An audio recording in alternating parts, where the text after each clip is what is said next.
What is happening today is not just a minor dispute. It is a very large, dangerous transformation. A transformation that had been simmering for many years and has now erupted before your very eyes. The tension between Iran and Israel is reaching its peak. And this time, the reaction is not limited to mere words or threats, as it was in the past. Iran has done what many analysts had feared for years, and now those fears have taken the shape of reality. In the past 24 hours, Iran has launched more than 50 ballistic missiles at Israel. Many of them were directed at Israel's key military and strategic locations. Israel has claimed that most of them were intercepted. But what is significant is that Iran has, for the first time, carried out a direct action of this level, clearly signaling the beginning of a new policy.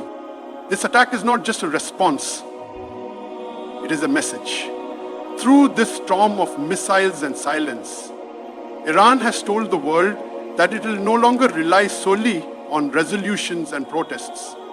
Now, it will carry out retaliatory action, and in a way that its voice and echo will be heard in every diplomatic forum around the world.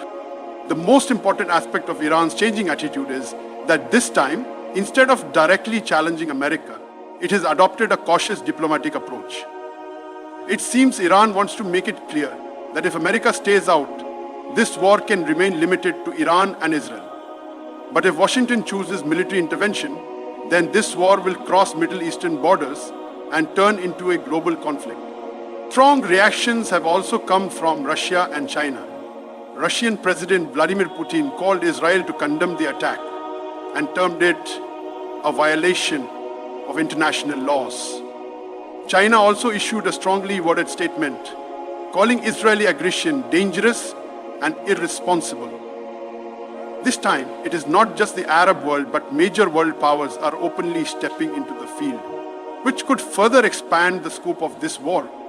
And here lies another key point, that as Pakistanis, we must remain vigilant, because if there's any country likely to be the most impacted by this war, it is Pakistan.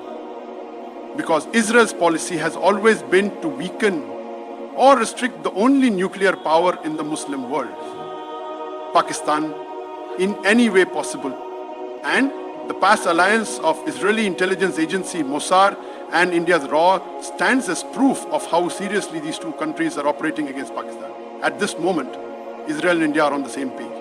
What India is doing in Kashmir, Israel is doing in Gaza. Genocide, media control, labeling the oppressed as terrorists. All of this is driven by the same mindset, the same agenda. Now that Iran has exercised its right to defense, the world's eyes are also on Pakistan. Because if Iran's resistance weakens, the next target could be Pakistan. But it must be remembered, Pakistan is not the name of a weak country.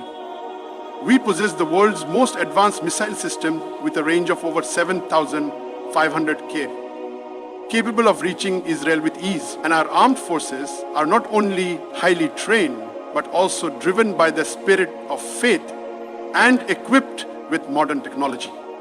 We have always proven that if our sovereignty is challenged, we do not stay silent.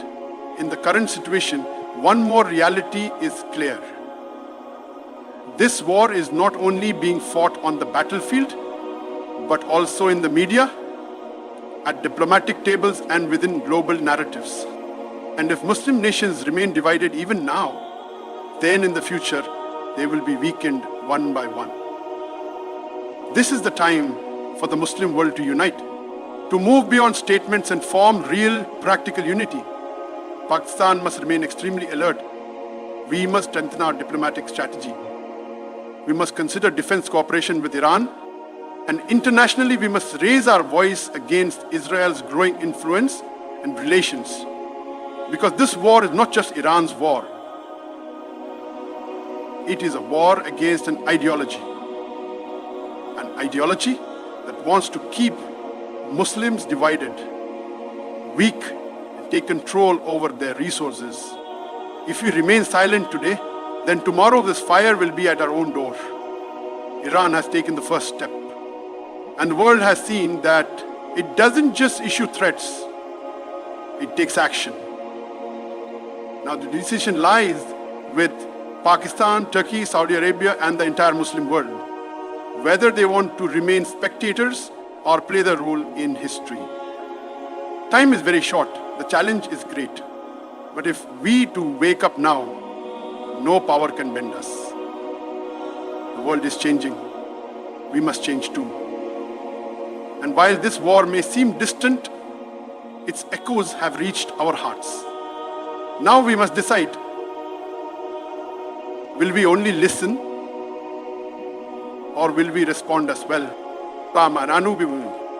Long live Pakistan, long live Islam, long live the Pakistan Army.